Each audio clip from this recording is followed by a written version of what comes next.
Welcome to the Dr. Diane Show, where we explore revolutionary expansion of mind, body, and soul with me, Dr. Diane Hayden. With over 20 years of expertise as a mindset warrior, perspective shifter, and unshakable optimist, I am dedicated to helping you reach your wildest dreams in business, health, performance, and relationships. Learn about the power of thought and how it shapes your life to take risks, change careers, find love, go on adventures, and live passionately with me, Dr. Diane. Get ready for revolutionary ways of thinking, being, and creating an amazing life. The Dr. Diane Show starts now. Hello, everyone. I am Dr. Diane Hayden, and you are listening to the Dr. Diane Show on Transformation Talk Radio. Stay with us for the next hour, where we will explore revolutionary expansion of mind, body, and soul. Join me on the first and third Thursdays on the show, where I have experts from around the country teaching you cutting-edge therapies on longevity medicine, natural health, mindset, and soul purpose to help you shift your perspective and become a mindset warrior like me. And please like and subscribe to my channel, Dr. Diane Hayden. I am excited today to have with me a special guest, Dr. Tanvi Gandhi. She is a naturopathic physician, certified integrative psychiatry provider, and licensed acupuncturist in both Connecticut and New York. She has a background in microbiology, immunology, and genetics from UCLA, and research experience at the National Institutes of Health. Dr. Tanvi blends deep scientific knowledge with holistic wisdom. She's the founder of her practice, Shiva Shakti Acupuncture and Ayurveda in Stamford, Connecticut, which is a healing space rooted in both ancient traditions and modern integrative medicine. Dr. Tanvi sees herself as a bridge holding space for your story to unfold while offering guidance and support on your path to healing. Whether in one-on-one sessions or group facilitations, her goal is always to empower and educate her patients with tools for self-awareness, self-healing, and deep inner restoration. So welcome, Dr. Tanvi. How are you today? I'm doing really well. Thank you so much for inviting me in your show. Of course, yeah. It's great to meet you and connect and everything. And I usually like to start these out for my listeners by just getting some insight into your journey, like your background, first of all, I have to say, naturopathic medicine and integrative psychiatry, like one is enough. You blend both, which is amazing, and acupuncture and all the things that you do. But what kind of motivated you to go down this whole path of natural healing, in these disciplines? Was there any kind of pivotal experience or something that happened in your life? Yeah, so I graduated from UCLA, I did NIH, and I'd already going into med school, so I'd already had started in California, so that's where I grew up. And then while I was in medical school, I knew that I needed to be doing something more natural. I wasn't introduced to naturopathic medicine then. In California, they didn't have the school then, and then just from within or from inside, I just had this calling. And I moved to Connecticut and I started the program at UB. And through that path, I just discovered that the mind, body, and soul, like the integration of mind, body, and soul, is so important. So after I did my naturopathic medicine training and Oriental medicine training, I did a fellowship, a 2-year fellowship through Integrative Psychiatry Institute. And I work at a mental health hospital, and I also have private practice, but mental health is like core of my work. But to help the mind, to help the body too, which is kind of a core principle in naturopathic medicine. So I was able to integrate both together. I think that's amazing because there are so many things related to health conditions, whether it's a chronic health condition or it might be a cancer diagnosis or anything like stress related, that kind of thing. It really, you could give the patient all this information, right? Like all this education, and here's what you need to eat, or if you need to exercise or supplements you need to take or whatever. But a lot of times it really comes down to what's up here, right? Like their thought processes, their mindset, that kind of thing. So I think with you, the background that you have is really unique. And also it's perfect for, I think, just getting better outcomes for your patients, just having that insight and being able to help them from that standpoint. Yeah, absolutely. And I feel like it also makes it the accessibility and be able to reach, you know, all types of patients. And I specifically enjoy working with adolescents and young adults. And I feel like shaping or helping them be introduced to natural modalities while they are on their journey, specifically in mental health, feel like it can really help them through rest of their life. And I feel like that's been a biggest inspiration. And I've written an article when I was a teen, I think when I was 14 or 15, I wrote about mental health among my peers. And I was wondering, I was like, was I already thinking then? I can't recall exactly, but it was so specific that I wrote about substance abuse in teens of my peers. And I'm not sure how, I can't really remember how I got inspired, but it must be what I was seeing. And maybe that was how I was integrating and reflecting. And so now that I work with teens and young adults, it just feels like that was already a passion for me, but it kind of came together in a way that I wouldn't have planned for, because I didn't really plan it like that, but it just unfolded. And I'm really grateful. Yeah, that's amazing. So you do a lot of things in your practice. Some of the things that stood out are obviously acupuncture, Ayurveda.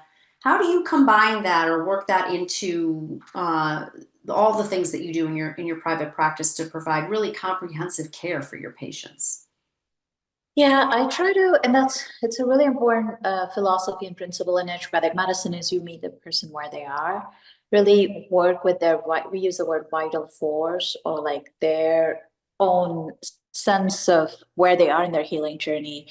And I choose the modalities just based on where they're at. So, I mean, acupuncture really works with such a wide range of conditions, and a lot of patients I see definitely I incorporate acupuncture, but I also work with patients who acupuncture may not be where they can fully receive, whether they're not, whether it's uncomfortable or for various reasons.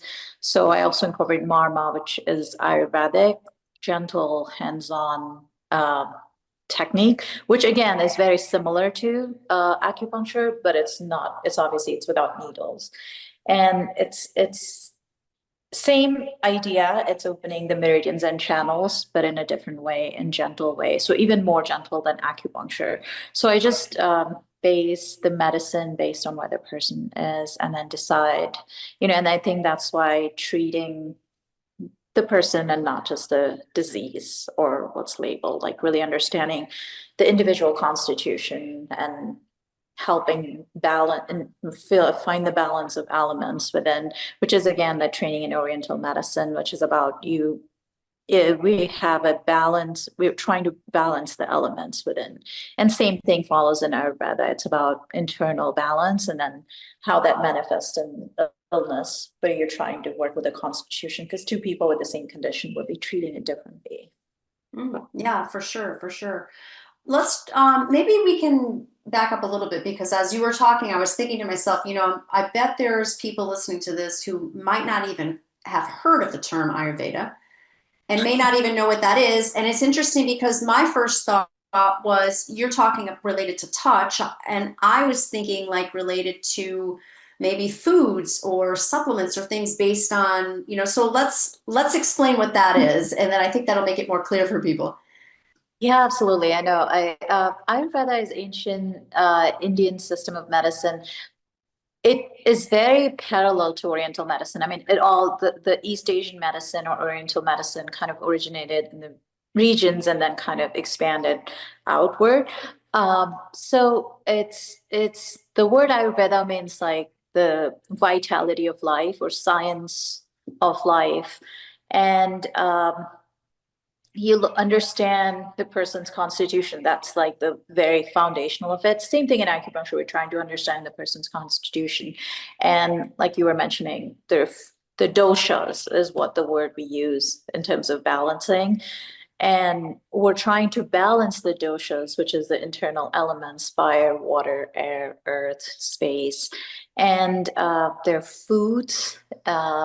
That help balance that. The seasons, the changes in season, and how we can be in tune with season is like another way, or like this most important groundwork both in Oriental medicine and Ayurveda. And Marma is like hands-on stimulation of those points on specific channels. The word is nadis in Ayurveda and meridians in like Oriental medicine.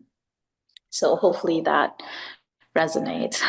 Right, yeah, and I think it's seasonal. It's very related to seasonal, but also when you use the word constitution, it's the type of, I'm going to use it very simply, like the almost the type of body a person has, right? Like, Yeah, are they very thin and wispy? Are they more stocky, or are they very muscular? Like, there's typically three different types, right? yeah, yeah, kapha, vata, pitta, and Yeah. that is a combination of two elements within each.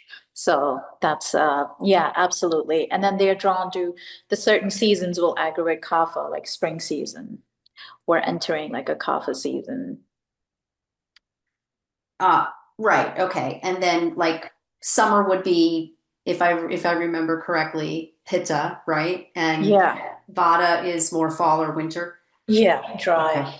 So pitta Yeah. is like more heat, vata is more dry and cold, and then kapha is like damp. Right. And And so the season that quote you are actually aggravates you because it's too much of the same. exactly, yeah. Okay. Thank you for simplifying it. Yeah, yeah, Yeah, well, yeah. it's a little complicated, but it's fascinating to me. I mean, some people might think, "Oh, I'm going into the Vata season. That means that I should be, like flourishing or whatever." But it's no, it's the opposite actually.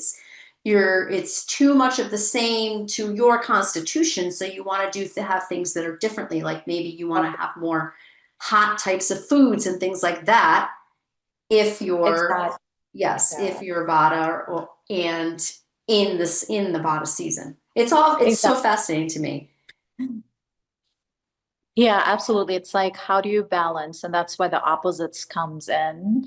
And we always have all the elements in, but we're like where our imbalances are. And it can change through the life cycles also, like what becomes more dominant versus others. Right, right. Yeah, I love it. I love it. It's very fascinating. I've took a couple courses on Ayurveda and Mm. just learning like, oh, what should I eat at in what season, and what should I be doing maybe for exercise based on my constitution, and what kinds of maybe spiritual practices. Like it encompasses a lot. You don't have to get into all of that, but I think learning some of the simple things about the way that you are made up can help you in terms of just feeling better throughout the year. So I love all the stuff that we're talking about. We're going to go to a quick break. You're listening to the Dr. Diane Show with me, Dr. Diane Hayden. When we come back, we'll be talking more with Dr. Tanvi Gandhi. Stay tuned. We'll be right back.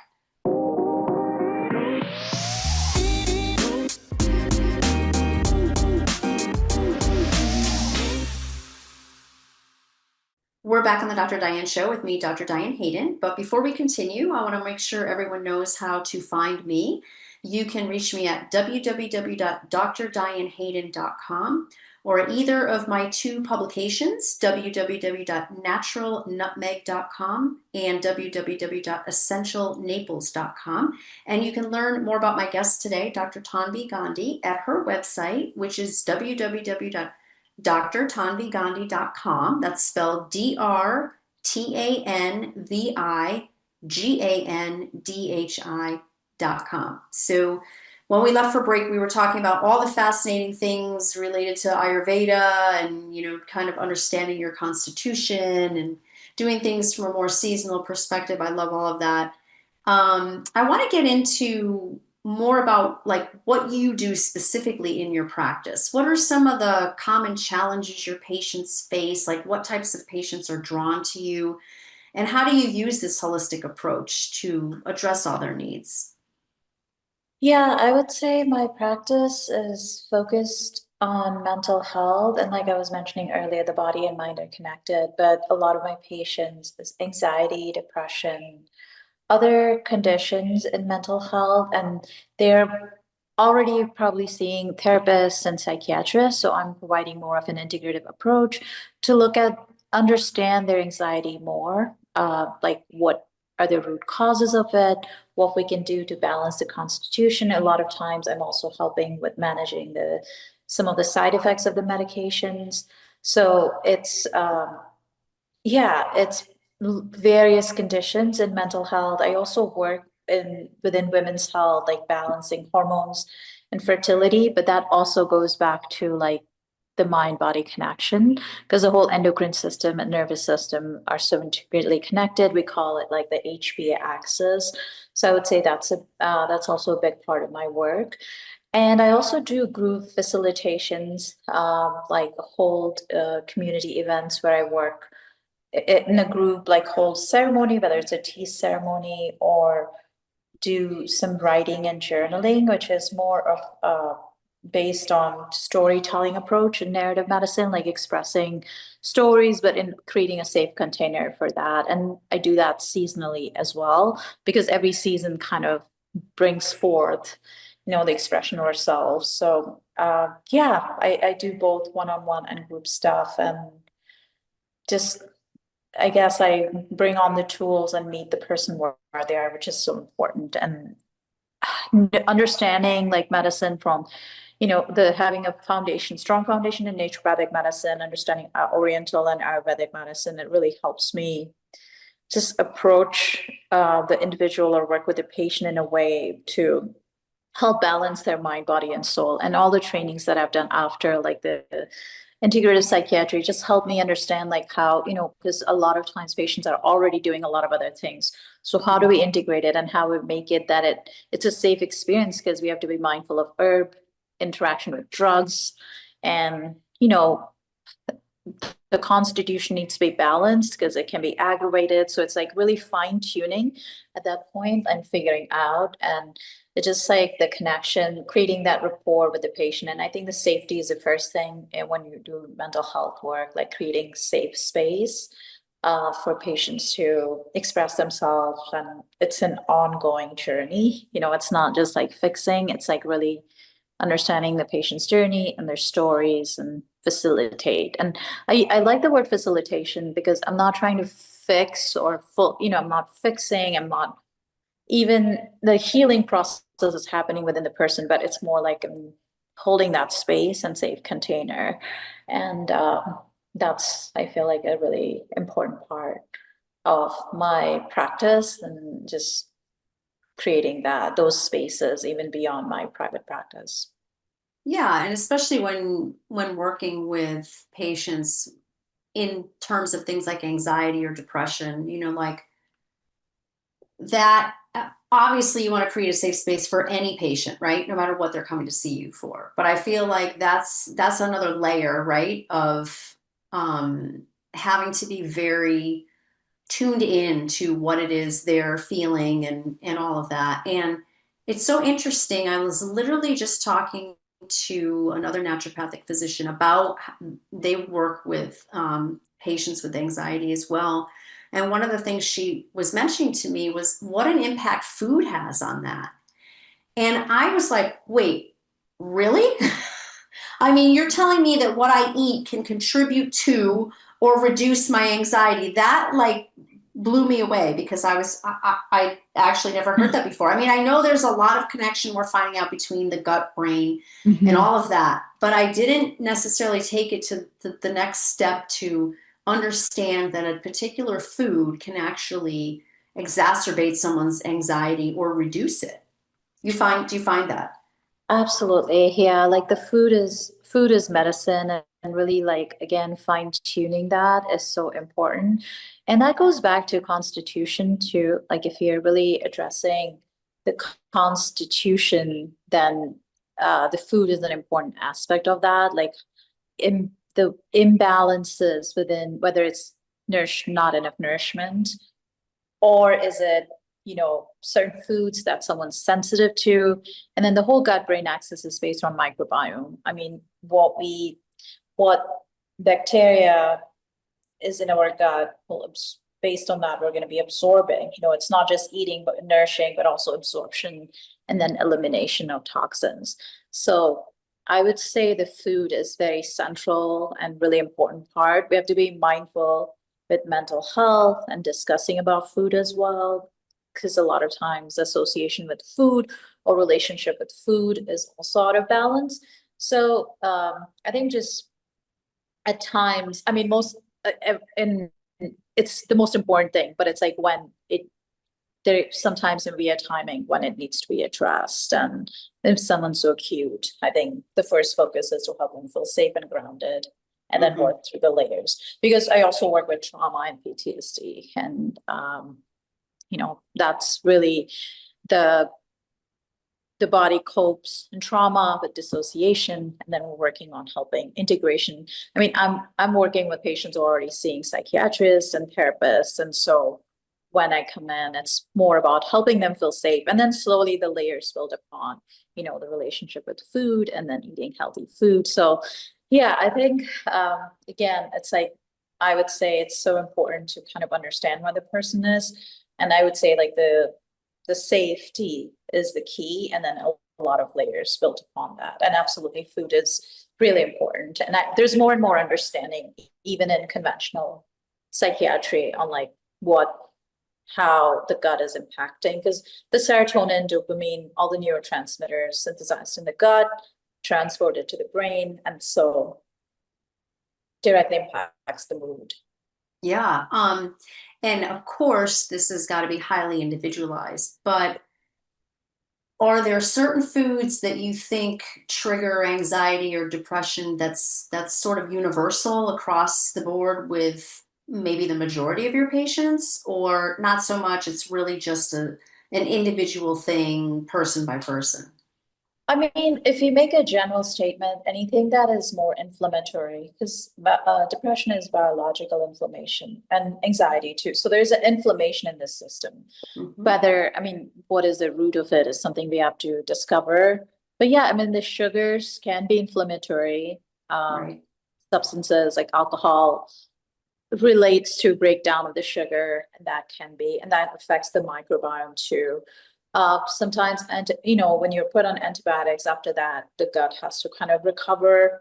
So it's really important that you're eating certain types of food, like fermented foods, nourishing with probiotics to kind of heal the gut. So it is, I would say, very individualized, but if you're sensitive to dairy and then you're eating dairy, then that's creating so anything that causing inflammation, and pretty much a lot of stuff can cause inflammation, but again, that can be different from person to person. Some people can just, I mean, genetically can digest dairy and gluten, where some can't. And then that goes back to kapha and vata and pitta, or all the 5 elements that we were talking about. So yeah, I would say I don't know if I kind of didn't give you a clear answer, but it's just so individualized. No, but like you said, I mean, I was expecting that you were going to say it is very individualized. But I think what everyone should be thinking about is just what are foods that are going to cause me inflammation.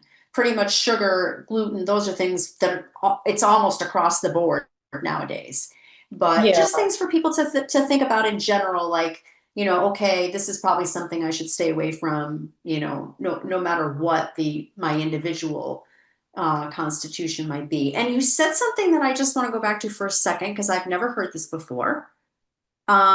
Depression is biological inflammation, or related to biological inflammation. Yeah, I mean, so there are different reasons why you can have depression. I mean, there's something that is situational, obviously. There's genetic, but we use the word, yeah, there's like a certain factors that a person can be susceptible, and whether it's hormones, I mean, that's like one of the clear ones, stress hormones, just reproductive hormones. So it's like there's a biological, like a physiological response that your body has, and that can make you more susceptible to depression or anxiety. And a lot of time depression and anxiety are present at the same time. It's just which direction you're going. Right, right. So you also do something called mindful alchemy in your practice. Can you just talk a little bit about what that is? Yeah, and I just, the term just naturally came to me. So I do a lot of mindfulness groups, whether it's meditation, and like I was sharing, like sound baths, journaling, storytelling.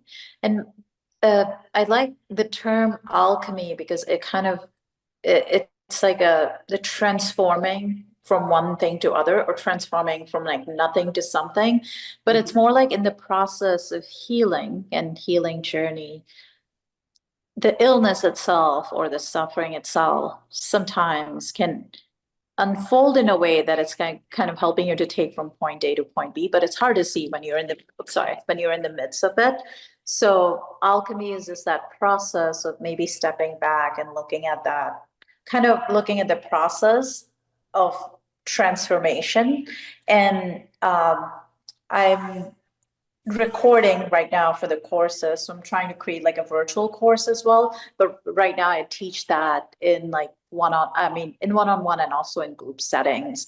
And a lot of times it's like after we do a tea ceremony or after we do a sound bath, it's like what is unfolding for each person. And that's like alchemy or the process that they're going through. And I can also call it as a post-traumatic growth. That's the word we use, where like your nervous system or your brain is able to kind of see the story of the trauma or suffering or even the illness, and kind of you give it a meaning to it, but that helps you to kind of move to the next level. And it's the integration of the mind, body, and spirit. And that's why I use the word mindful alchemy. I love Or that. yeah. Yeah, yeah. It's kind of all maybe stepping out a little bit and looking at whatever the situation might be from a more objective viewpoint. Yeah, exactly. Yeah, sometimes the subjective, yeah, it's exactly subjective and objective. And I would say like narrative medicine or my training in that, which I didn't get to speak too much about it, but Columbia University is the only university that offers a program, and it's for healthcare providers, and they have other programs too. But that the specific one that I did my training in is about helping patients facilitate the storytelling.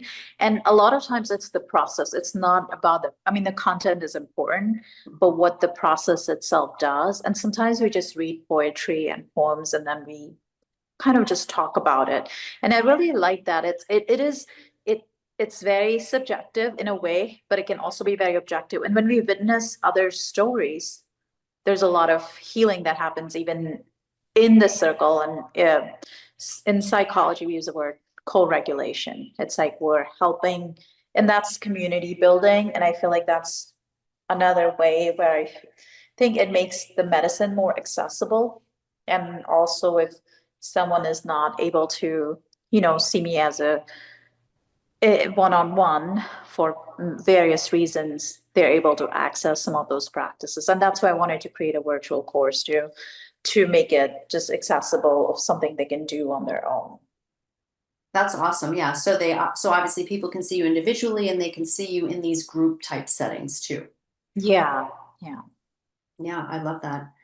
Um, Narrative medicine. I don't think I've ever heard that term before either. I'm learning a lot on this one,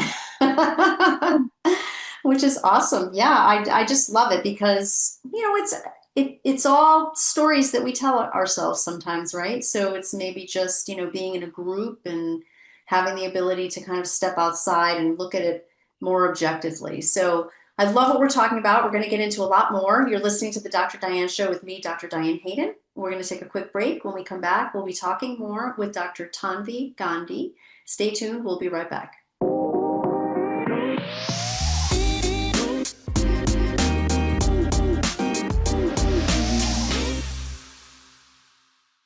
We're back on the Dr. Diane Show with me, Dr. Diane Hayden, and I am talking today with Dr. Tanvi Gandhi. You can learn more about her at her website, which is www.drtanvigandhi.com, and that is spelled DrTanvigandhi.com. So one of the things we were just briefly talking about before we went to break was a modality called narrative medicine that you've learned. I was saying to you, like, I've never heard of that before. So it's really kind of shaped your approach to patient care. And I think, probably even made you more able to understand and support the patients that come to you. So let's just talk a little bit more about that. I think my listeners will be very curious, like a little more explanation of what that is and what would someone experience when they're working with you in this modality. Yeah, definitely. So narrative medicine, I mean, it is an emerging field, and that's why we're still not hearing it a lot. But Columbia University is one of the only university that offers that program. And it's the process of storytelling is very ancient. It goes back to like it's about also finding the meaning through the stories, but also through our stories, we're also connected to each other. So, narrative medicine helps the creative expression of the story, whether it's through writing, poetry, art or dance is also part of narrative medicine. You can narrate your story through an artistic process, and a lot of times it's about witnessing stories. So whether it's reading something, and you're reading not just for the reading, but it's like you're trying to kind of step back and understand like how it relates to you or what feelings or sensations it invokes. Also, a piece of art, when you go to look at a piece of art, you kind of relating. So that relatability, whether it's subjective or objective, is like I would say a key in narrative medicine. And uh, it can be, this is something I do one-on-one or in the group. It's really interesting, like how, again, it's like really allows the process of healing, the individual healing journey, and not just like focusing on illness, because it's about the story. And whether the story changes, maybe the story is not 100% factual, but it's more than even the content of the story, because that can happen in trauma where, the memories can be impacted because of the trauma coping. So it's really more about understanding that process. And that process is really facilitated through the space holding, which is what I was mentioning earlier. And in narrative medicine, it's really important, because then it's very empowering on the patient end. It's very patient centric. Of course, it's also humanizes the process of medicine. And it also is for practitioners, like in terms of like helps the empathy and compassion, and then witnessing. Because a lot of times, we're just you can get really the busyness of the practice, or like there's a burnout. So this really offers that creativity. And for me personally, the creative process is really important. I do a lot of work with sound and music, and I really feel like facilitating that in terms of medicine is just really amazing. So I'm really grateful to have opportunity to do the program.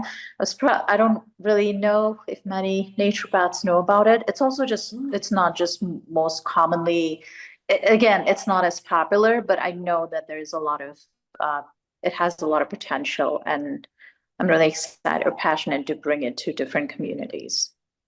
Yeah, I think it's beautiful. I mean, and the fact that it's not just writing, it's art, it's dance, it's music, it's all of, I mean, we know all of those things help, from whether it's a perspective of helping from a mental health perspective, or I believe they help with any kind of chronic disease, stress reduction, all of that. Yeah. Yeah. Yeah, definitely. Art is medicine, music is medicine. It's just like giving it even more relation, I think is really, really empowering.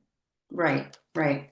And it's interesting when we think about the stories that we write about or tell ourselves or whatever. I mean, I've had situations in my life where I've kept a journal or I've written a letter to myself or whatever, and I've gone back to it maybe years later, and I've looked at it like, "Well, I don't remember it happening that way."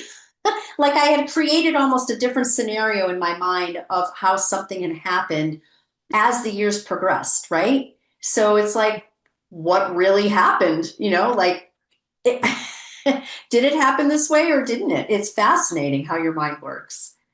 The mind is really, it's always like it makes it so you can get through the experience. And then, when you go back, maybe there's obviously the perspective have shifted because you're out of it. And that's why like it's very subjective, and then it can be objective too. And we use that languaging a lot, definitely in narrative medicine. Right, right. So, Let's talk a little bit about what you do with integrative psychiatry.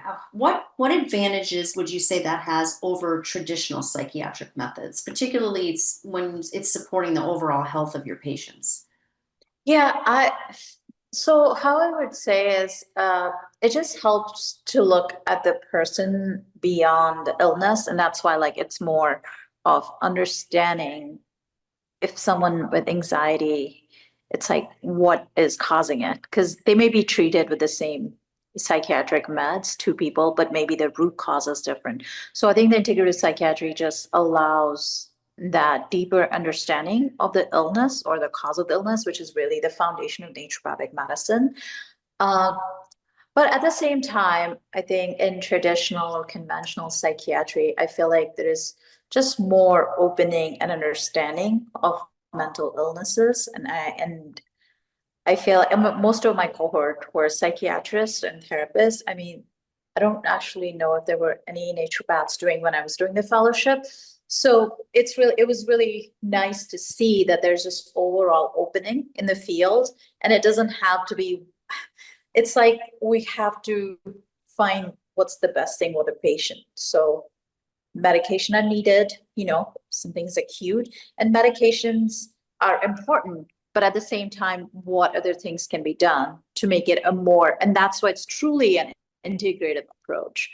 Um, and, it's like finding the right balance of that between medication, therapy, and the tools that we use, like allowing understanding of the nervous system regulation, which is, the vagal toning or polyvagal theory. That's something, it's the science, we're understanding it more, like how the mind and body are integrally connected. There's cellular memory. The body has to be understood as well as the mind. And I feel like the integrated psychiatry allows the true integration of mind body, and also true integration of the different ways that can be come together, and providing a safe experience for the patient, and just working with again where they are at, and really understanding the root causes and susceptibilities and how it can be shifted. So I feel like it's really where everything can come together, and it just felt like a natural path for me. Again, I hadn't planned it. My friend who is a psychiatrist in Michigan, he just recommended, he's like, you got to do this. And initially I was like, to me, it was like, I already know most of it, but I knew that it was going to really professionally shift because it was really nice to be in the cohort where most of them were psychiatrists. So I was able to really understand like that's point of view, which is really important to understand how the, strong understanding of how pharmaceuticals works, the side effects, different conditions, but also like how it's understood in the conventional, like understanding the DSM-5 manual, which is like a textbook for psychiatry.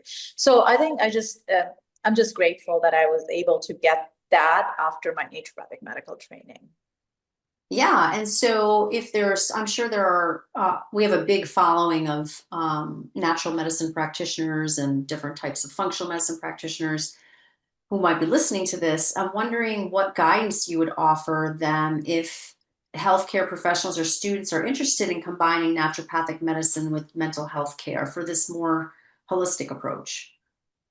Yeah, definitely. I mean, I do think the fellowship really helped. I know there may be some residencies too, and there's just more. I feel like there is even more discussion and talk about psychiatric psychiatry and naturopathic medicine. And I feel like when I just started the fellowship is when I was just hearing about it more naturally, and it kind of just came to me and I went for it. So and I think it's just important because if you're treating in a holistic or naturopathic way, just we're gonna be always treating the body and the mind and the body.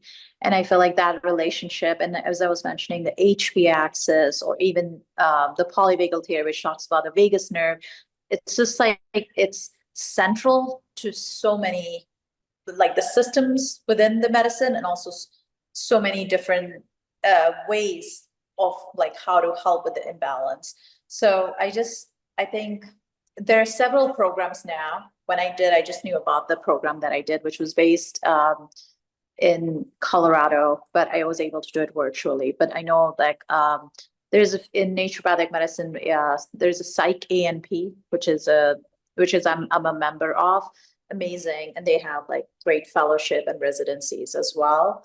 And yeah, I mean, I think sometimes like finding a mentor, I was really grateful that I had some really great mentors.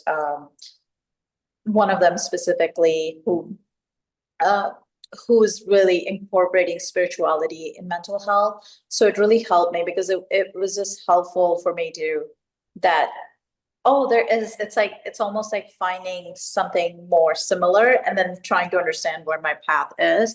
So I'm just grateful that I was able to find that. But it's still, like I said, it's just something that is emerging. So I think we're going to have more and more awareness of it. And there's so many different paths too. So it's like what path makes sense to each practitioner can be different.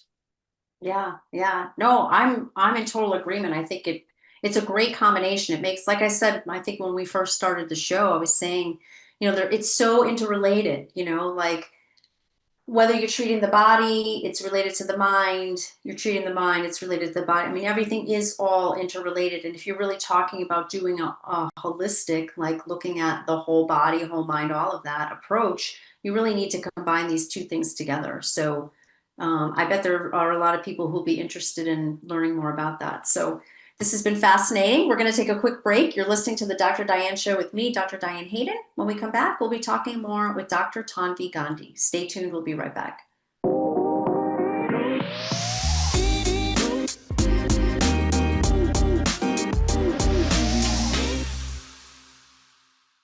We're back on the Dr. Diane Show with me, Dr. Diane Hayden. You can learn more about me at my website, which is www.drdianehayden.com.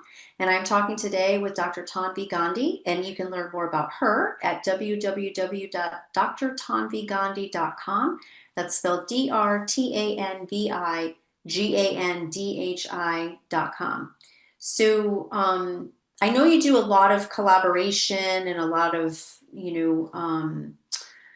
community work and all that kind of thing. I wanted to just touch on that in our last segment here. Maybe just give us like a few examples. How do you collaborate with other healthcare professionals so you can ensure coordinated and patient-centered care? Like a lot of times I think in traditional medicine, especially if somebody has a cancer diagnosis or a more chronic condition, they've got 5 different doctors and no one is talking to anyone. And it's crazy. including like the pharmacist. So obviously you're working, to make sure that you work with other healthcare professionals alongside with the patient that you have. Yeah, absolutely. A lot of them, a lot of times it's referrals from other doctors. So whether it's a psychiatrist or an internal medicine physician, um, and also I also refer the patients out. So it's just depending on, if it's what does the patient need, what is the patient need is what I focus on. I also do so. In terms of cancer care, I have done some additional, that was an acupuncture, like specific integrative approach to oncology. And Thrive is a local collaborative care center. I don't know if you've heard of that for cancer care in Trumbull. And I've I've done some of the storytelling groups with those patients, but they are getting the care from the nurse, from their doctor, and they're doing other services there, which is really nice to be part of that, like an integrated approach where they're kind of connected to the center and they're getting all different services there. So something like that it's not always in all different settings, but I'm glad I'm able to do that specifically for cancer because it's so important. Mm-hmm. And I run local groups in Connecticut and also in New York City in Brooklyn. So just it reaches out to different communities. The group that I lead in Connecticut is in Greenwich, and the other one that I lead in New York is in Brooklyn. So it just makes it accessible to, it's interesting. It's like different population that comes through the group. And I think it also helps build community. And even if they're not necessarily going to see me as a provider, at least it introduces them to form of medicine, understanding about themselves, connection to the season. So a lot of it is patient education is equally important, whether it's like I'm collaborating with other doctors or whether I'm doing the community work. And I've also done like I have taught other healthcare practitioners during COVID pandemic. I was part of the Graduate Institute program where we're teaching nurses and I think PA and other healthcare providers on just understanding like more of an integrated approach to care. So I feel like it can, yeah, like make accessibility is so important. And I think if patients have resources that can be, centralized or they can receive in so many ways, it can just improve their healthcare and just their just overall makes it a more pleasant experience because a lot of times it's frustrating, like you were mentioning. Yeah, for sure. I didn't know you worked with the Graduate Institute. Oh my gosh, I go way back with Oh, them. Yeah, oh, that's so nice. I've taught there myself. Oh my God, really? Yeah, I was really good friends with Bud Stone. Like he's way back, and Oh, yeah, they advertised for many years and wrote articles and all kinds of oh, good that's stuff. so cool. Dr. Artemis Morris, she's the one who connected Yep, I me love with her. that. And this was around COVID. And I did a lot of like talking about narrative medicine there too, and just naturopathic medicine. So it was a really nice experience. Really, I enjoyed working with the cohorts then. Yeah. Yeah, that's so great. That's so great. So, one of the other things I want to ask you is how your integrative practices help not only reduce health disparities, but you also partner with diverse communities to provide comprehensive and culturally sensitive care. Can you just tell us a little bit about that? Yeah, I think, and that's where I think the storytelling and both integrative psychiatry approach comes in. Understanding of like, when we're talking about food or different things that can help, but at the same time, understanding like if the accessibility is an issue, if helping people even connect to resources like so foundational. So understanding when I'm working with communities, and I did my graduate schooling in Bridgeport, and we had a lot of community clinics that I attended, and it's really important. It's like you have to learn to work with what you have and also provide those resources to the patients. So I think making it accessible and realistic, again, whichever community I'm working with, and understanding like what, we're treating the root cause. The root cause is individual focus, but also like we can go into like what other issues are there, whether it's like just in general access, we're talking about like generational trauma, we're talking about like educational resources. So I think it can be like it's hard to simplify it in words if that makes sense, but it just having an understanding of what we're working with, especially when I'm seeing a patient or working in a community spaces, having that sensitivity and understanding and holding space for that, because a lot of times it's just really just truly just holding space. And I feel like we didn't touch upon homeopathic medicine, and I don't want to go too much into it, but it's like it's another way where medicine is so much accessible because it's affordable and you can treat all the conditions with homeopathic medicine. So some of the community clinics that I did were very much focused on that. And there's some international clinics and things that we did when I was in school. So, just finding resources that's going to be more practical in those settings. Yeah, it's a challenge, right? Like because a lot of integrative functional naturopathic medicine is very expensive. A lot of providers don't take insurance, and it's the challenge of having to find something that you can not only, educate the person about, but also you could do all this education, but at the end of the day, if they can't afford it, what good is all that, right? Like, how do they get that care? So I'm glad you mentioned homeopathic medicine because that's exactly an avenue right there for a lot of people. Yeah, absolutely. It makes it very accessible and affordable. And even some of the simple things, like some of the methods that I learned in integrative psychiatry is accessible. That's why I think education is so important. And of course, I want to see and work with patients one-on-one, but I know that education can really help spread the word. Yeah, for sure, for sure. So the best way for people to reach out, learn more about you, obviously they can go to your website, drtanvigandhi.com. Any other contact information that you want to give or the best way for people to reach you? I think the website is really accessible and it also Okay. has a link to send me an email. So I would say that's the best way to reach me. And I think it has my email, but I'm happy to provide my email is Dr. Tanvi Gandhi, same thing at gmail.com.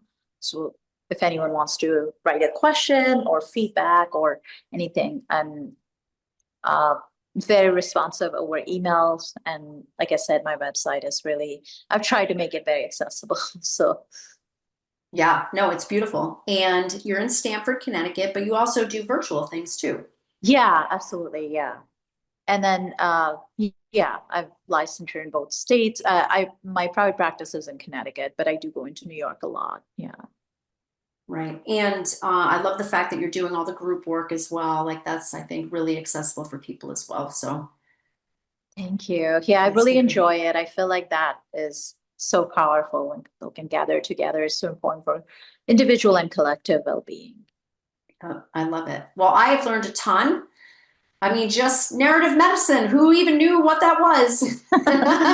Now we know. Thank you so much. I want to thank you for being on the show. You're a wealth of information. I hope people will reach out to you, and I just love what you're doing. Thank you so much. I'm so grateful to be part of the show, and I'm looking forward to hearing more. Awesome, awesome. And I want to thank all of you, my listeners, for tuning in to the Dr. Diane Show. Please join me the first and third Thursdays at 11 a.m. Eastern and 8 a.m. Pacific. And I will be back here next time. Please like and subscribe to my channel, Dr. Diane Hayden. Have a great night.